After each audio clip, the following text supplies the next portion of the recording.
Friends, welcome to my channel. ಇವತ್ತು ನಾನು ನಿಮಗೆ ತರಕಾರಿ ಹಾಕಿ ಮನೆಯಲ್ಲಿ ಹೇಗೆ ಸಿಂಪಲ್ಲಾಗಿ ಪಾಸ್ತಾ ಮಾಡ್ಕೊಳ್ಳೋದು ಅಂತ ತೋರಿಸ್ಕೊಡ್ತೀನಿ.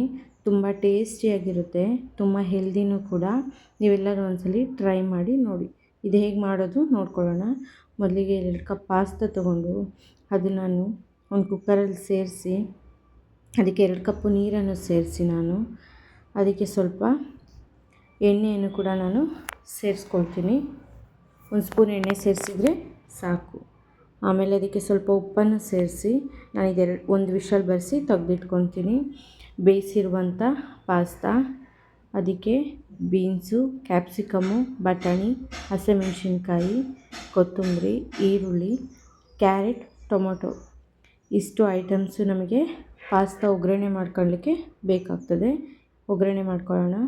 ಈಗ ಒಂದು ಬಾಣಲಿ ಇಟ್ಕೊಂಡು ಅದಕ್ಕೆ ನಾವು ಎಣ್ಣೆ ಹಾಕ್ಕೊಂಡು 2ರಿಂದ 3 ಟೇಬಲ್ ಸ್ಪೂನಷ್ಟು ಎಣ್ಣೆ ಬಿಸಿ ಆದಮೇಲೆ ಅದಕ್ಕೆ ಹೆಚ್ಚಿಟ್ಕೊಂಡಿರುವಂಥ ಈರುಳ್ಳಿಯನ್ನು ಸೇರಿಸ್ಕೊಳ್ಳೋಣ. ಮತ್ತು 2 ಹಸಿಮೆಣಸಿನ್ಕಾಯನ್ನು ಕೂಡ ನಾವು ಸೇರಿಸ್ಕೊಳ್ಳೋಣ. ಮನೇಲಿ ಸಣ್ಣ ಮಕ್ಕಳು ತಿಂತಾರೆ, ಖಾರ ತಿನ್ನದೇ ಇರೋರಿದ್ದರೆ ನೀವು ಹಸಿಮೆಣಸಿನ್ಕಾಯನ್ನು ಸ್ಕಿಪ್ ಮಾಡ್ಕೊಳ್ಬೋದು. ಇದಕ್ಕೆ ನಾವು ಬಟಾಣಿಯನ್ನು ಸೇರಿಸ್ಕೊಳ್ಳೋಣ.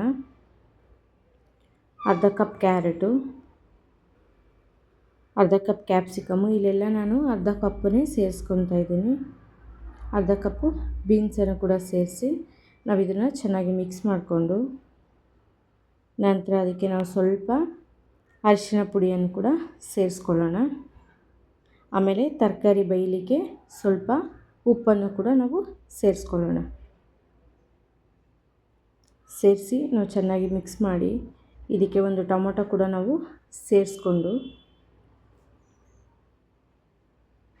ಚೆನ್ನಾಗಿ ಮಿಕ್ಸ್ ಮಾಡಿ ಒಂದು 10 ನಿಮಿಷಗಳ ಕಾಲ ಚೆನ್ನಾಗಿ ಬೇಯಬೇಕು. ತರಕಾರಿ ಎಲ್ಲ ಅರ್ಧ ಬೆಂದಿರಬೇಕು.